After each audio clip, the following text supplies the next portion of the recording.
will support businesses that are owned by women, by young people, and by people with disabilities. As we work to make our economy more inclusive, it is deeply disturbing that some parties want to scrap broad-based black economic empowerment.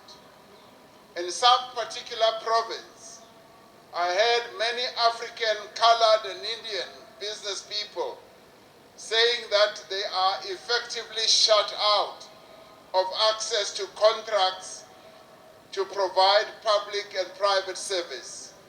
There are those who say BEE must be scrapped. I want to make it clear, the African National Congress will not scrap black economic empowerment. We will not scrap it.